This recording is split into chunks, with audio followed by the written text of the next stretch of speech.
Saya akan mulai berbicara dalam 3, 2, 1. Sebagai orang tua, terima posisi akan pertama fokus ke bidang seni yang diikuti anaknya, kedua mengikutkan anaknya pada lomba, yang ketiga akan tetap masuk di prodi yang sesuai dengan bakat seninya.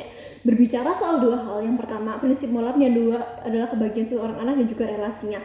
Prinsip moral di mana seharusnya manusia dan orang tua ini fokus pada bagaimana memberikan sumber daya terbaik pada anaknya, memberikan masa depan terbaik dengan menyiapkan mental dan uang yang cukup di masa mendatang, dan kebahagiaan seorang anak dan hubungannya dengan orang tua yang akan merendah apabila anak tersebut tidak mendapatkan bakatnya di bidang seni. Dewan juri yang terhormat, status quo saat ini mengatakan 1. Seni memiliki keraguan yang asrap, 2. Bisa saja tidak memiliki masa depan dan tidak memiliki uang di masa mendatang. Apa yang dikatakan oleh status quo ini sangatlah benar. Berbicara terkait seni, setiap orang pastilah memiliki rasa atau indera seninya masing-masing, baik itu di bidang musik, melukis, bernyanyi, dan selain sebagainya. Seni adalah jiwa manusia yang memang sudah seharusnya diekspresikan dengan baik. Namun, Dewan Juri yang terhormat mengekspresikan bukan berarti menaruhnya kepada kebutuhan primer seorang hidup manusia. Mengapa demikian? Yang pertama, dari segi seni ada dua hal. A. Seni terlalu memiliki detail yang spesifik dibandingkan sains atau ilmu pengetahuan alam yang pasti, di mana seni tidak memiliki parket yang jelas. Mereka cenderung memiliki pasar dan juga rasa yang hanya bisa dinikmati oleh segelintir orang. Pertanyaan selanjutnya yang berakar adalah, apakah seni yang dimaksud dan dipelajari akhirnya bisa menghasilkan uang dan sesuai dengan bentuk pasar? Belum tentu, karena bisa saja hal itu bercabang ke anaknya, mengetahui tekniknya, dan sesimpel melanjutkan karya yang tidak memiliki rasanya, karena rasanya dia sudah sekolah mahal-mahal, sekolah sudah susah-susah, tapi pada akhirnya tidak masuk pada market karena rasa yang dimilikinya tidak sesuai dengan teknik yang dimiliki oleh universitas tersebut.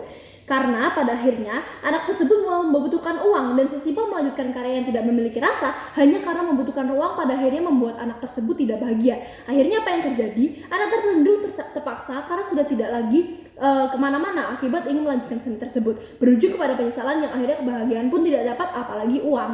Yang B, menyanggah dari apa yang dikatakan tim oposisi, kami tidak sepakat bahwa seni memiliki supply chain yang luas dan bisa dieksplorasi. Berapa banyak manusia yang akhirnya masuk ke dalam dunia seni jika kalau tidak seni benar-benar memiliki teknik atau hasrat yang kuat, atau mereka berasal dari keluarga seni. Faktanya, seniman yang ada perlu berjuang keras untuk bisa dihargai, apalagi dengan negara berkembang yang belum mengerti nilai suatu seni itu dan menyadarkan bahwa harga suatu seni itu mahal. Pertanyaan selanjutnya, hingga kapan hal ini berlanjut? Siapa yang akan menjamin hak seniman sampai sekarang nggak terima serban? Daripada menaruh demikian, kami menimbang sisi orang tua dan kestabilan anak di masa depan, di mana sebagai sudut pandang orang tua, kami masuk ke dalam argumen kedua. Tim proposisi sudah memberikan contoh terkait kestabilan dan kebahagiaan, di mana mari kita berbicara di sisi yang selalu menang di pihak kami.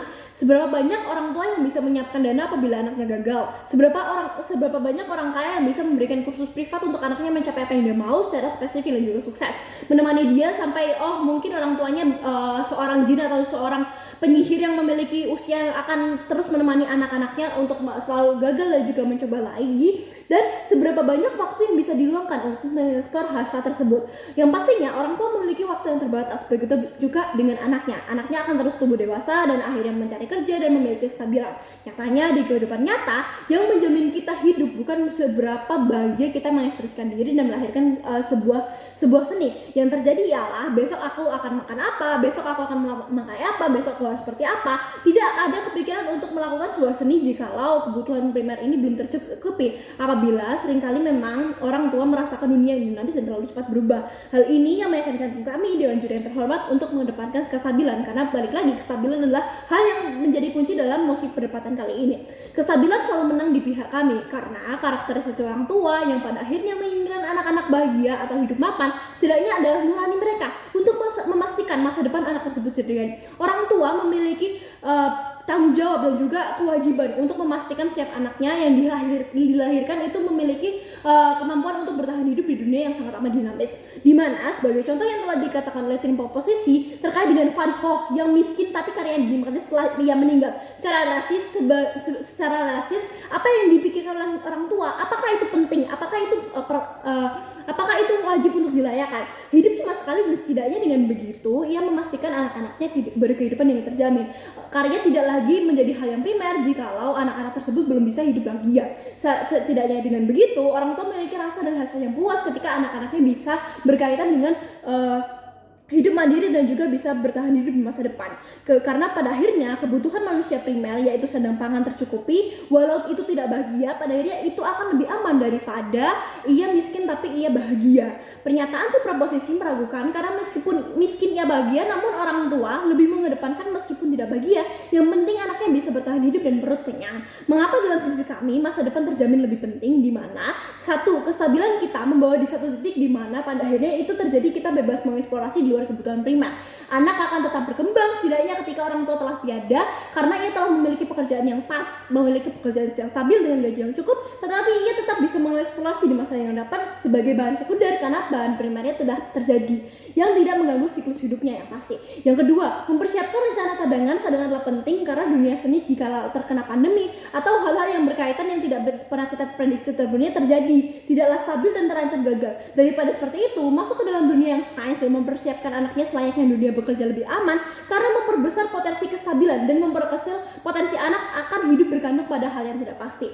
Dengan mengedepankan hal general, setidaknya jika ada ancaman dan PHK, ia lebih cepat berpindah haluan kepada hal lain karena saling berkaitan dengan logika dan pola pikir manusia, daripada seni yang selayar redup dan gelap tidak bisa menyeberang sebagai pekerja perkantoran atau yang lainnya karena terlalu spesifik. Seni dia terlalu spesifik dan memiliki rasa masing-masing, dan sehingga pekerjaan-pekerjaan yang general yang membutuhkan kestabilan itu pada akhirnya tidak relevan, dan ini berujung kepada anak yang memiliki masa depan yang tidak cerah. Dengan begitu, bukan berarti anak tersebut tidak bahagia sepanjang hidupnya, karena pola pikir manusia akan berkembang seiringnya berkembangnya waktu. Manusia juga tidak diciptakan stagnan, akan selalu ada hasrat dan bakat baru yang bisa diekspor dan menjadi nilai tambah dibandingkan mengorbankan seni harus merintis dari awal dan menjadikannya menjadi hal primer yang menjadi satu-satunya pegangan dalam hidup seorang anak. Orang tua harus mempersiapkan dana, betul, memberikan ruang untuk berkembang itu pasti, tapi kembali kepada kondisi dan masa depan anak itu terjadi. Bahagia bisa ditaruh di mana saja selama tak menyalahi aturan, dan kebutuhan primer sang anak seperti pekerjaan yang pasti sudah terpikirnya jauh-jauh hari.